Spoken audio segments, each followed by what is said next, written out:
Hello friend, welcome back to my channel. সবাই কেমন আছো? আশা করি খুব ভালো আছো। আমিও খুব ভালো আছি। তো চলে আসছি নতুন একটা ব্লগ নিয়ে। তো ব্লগটা আমি এখান থেকে শুরু করছি। তোমরা প্রথম থেকে শেষ পর্যন্ত সবটা দেখো, আর অবশ্যই ভালো লাগলে লাইক কমেন্ট শেয়ার করে পাশে থেকো, আমাকে সাপোর্ট করো।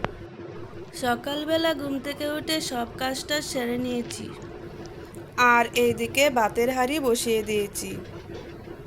আর এইখানে দেখো, ফ্রিজ থেকে মাছ বের করে রেখেছি। মাছটা আবার বরফ জমে গেছে। তো মাছটা বরফটা গলানোর জন্য আমি এখানে একটু জল রেখে দিচ্ছি। জল দিয়ে ভিজিয়ে যদি কতক্ষণ রাখি মাছটাকে, তাহলে এটার বরফটা ছাড়ে যাবে। গামলাটায় একটু জল দিয়ে রেখেছি, তো এটার মধ্যে বাটিটা বসিয়ে রাখছি বরফটা ছাড়ানোর জন্য।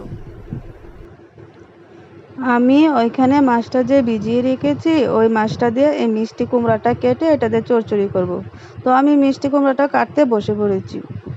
আর বিশেষ করে আমি মোবাইলটা নিচে রাখছি, তো তার জন্য আমার মুখটা দেখা যাচ্ছে না, শুধু হাতগুলো দেখা যাচ্ছে। তো বিশেষ করে রান্না আমি চাপিয়ে দিয়েছি, আজকে সকাল সকালই হয়ে যাচ্ছে। তো রান্নাটা এই দিক দিয়ে ওইগুলো কাটতে কাটতে ওইদিকে আমার ভাত হয়ে গেছে। তো ভাতের ফ্যানটা ফেলাইতে হবে। তো আমি ভাতের ফ্যান ফেলানোর জন্য ভাতের হাঁড়িটা উপর করে দিচ্ছি।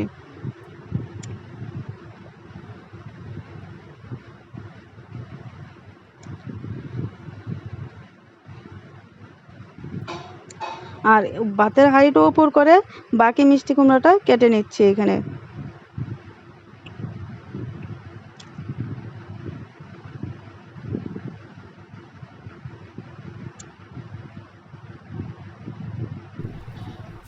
পাকা পাকা টমেটো, এই টমেটোগুলো দিয়ে আজকে একটু চাটনি করব, টমেটোর চাটনি। আর একটু কাঁচা আম দিয়ে দিব, কারণ গরমের দিনে চাটনিটা বেশ ভালোই লাগে। তো এটা আমি ভালো করে আগে ধুয়ে কেটে নিব, নিয়ে মিক্সিতে একটু পেস্ট করে নিব। তাহলে কি হবে, মানে টমেটোর যে ছাবাটা থাকবে ওটা থাকবে না। আর পাকা টমেটোর চাটনি একটু আম দিয়ে, অল্প আম দিয়ে যদি করা যায়, তো ওটা তো বেস্ট, তাই না? এই যে পাকা টমেটো, পাকা পাকা টমেটো চাটনি, কি টেস্ট, তাই না? আর ওইদিকে মিষ্টি কুমড়া কাটা শেষ, ভাতও হয়ে গেছে। তো আমি টমেটোর চাটনি করব, তো টমেটোর চাটনিটা মানে জেলি চাটনি করব। তার জন্য ওই টমেটোটা একটু কেটে নিচ্ছে, আর তার সাথে একটু কাঁচা আম। তো আমটা অনেক দিন হয়ে গেছিলো, ঘরে ছিল, তার জন্য আমটা শুটা শুটা হয়ে গেছে। তো কিছু করার নাই, টক তো হবে। তো এটার মধ্যে আম দিলে, মানে টমেটোর এটার মধ্যে একটু টক জাতীয় কিছু দিলে মানে ওটা অন্যরকম একটা টেস্ট হয়। তার জন্য আমি শুটা আমটাই দিয়ে দিচ্ছি।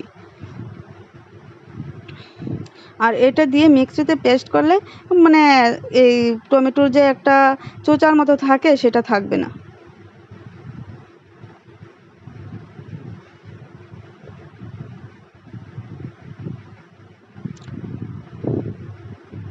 তো আমার টমেটো আম কাটা শেষ।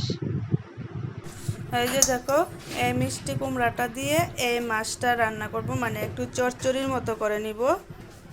আর হচ্ছে এইখানে রেখেছি টমেটোটা কেটে, আমটা কেটে এখানে রেখেছি। এটা মিক্সিতে পেস্ট করে নিব, চাটনি বানাবো, জেলি চাটনি। আবার মাছ আনতে গেছে তরকারি করার জন্য। আর এইদিকে আমি টমেটোটা আমটা নিয়ে আসছি মিক্সিতে পেস্ট করার জন্য। তো আমি এখানে মানে ভাইয়ের চেয়ারের মধ্যে মিক্সচারটা রেখে, তো ওইখানেই পেস্ট করে নিচ্ছি। আর রান্না করলে আবার ওইদিকে ফ্রিজের লাইনটা খুলতে লাগবে, ঝামেলা হয় বেশি। তার জন্য বাইরে একটা লাইন আছে, ওইটার মধ্যেই করে নিচ্ছি পেস্ট।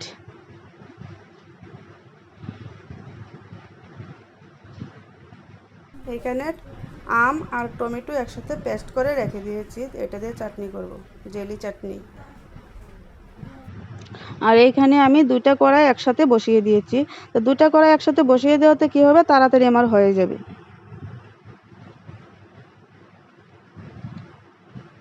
ফ্রিজের মাছটা ভেজে রেখেছি, এই মিষ্টি কুমড়াটা দিয়ে করছি।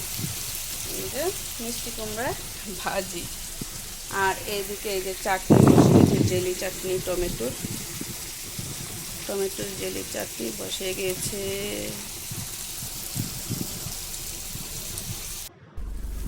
আমি ওইদিকে রান্না বসিয়েছি, সব কিছু রেডি করে। এদিকে আবার মাছ নিয়ে এসেছে, দেখো তো কেমন লাগে।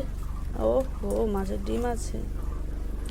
তো এই মিষ্টি কুমড়াটার সাথে দেওয়া যায় তো আর একটু আগে নিয়ে আসলে, কিন্তু এখন নিয়ে আসছে। ওইদিকে আমি বসিয়ে দিয়েছি। এখন এই যে এতটা মাছের ডিম, ওই মিষ্টি কুমড়াটা দিলে চচ্চড়িটার মধ্যে ভালো লাগতো।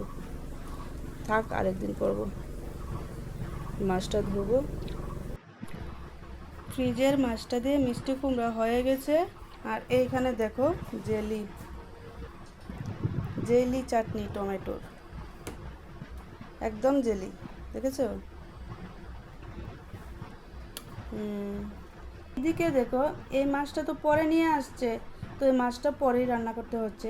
এইখানে কাতল মাছটা দিয়ে এই ঝিঙ্গা আর আলু কেটে রেখেছি, এটা দিয়ে তরকারি করব।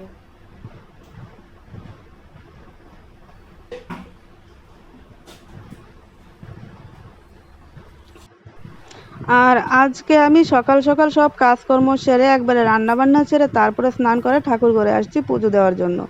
তো আজকে কাজের একটু উল্টা হয়ে গেছে, তো কিচ্ছু করার নাই। সকালে স্নানটা হয় নাই, তার জন্য পুজোটা আমার দিতে দেরি হয়েছে। তাও তো রান্না বান্নাটা তো হয়ে গেছে আগে, তো পুজোটা পরেই দিচ্ছি। এখন পুজো টুজো দিয়ে শেষ করে তারপরে রান্নাঘরে চলে যাব।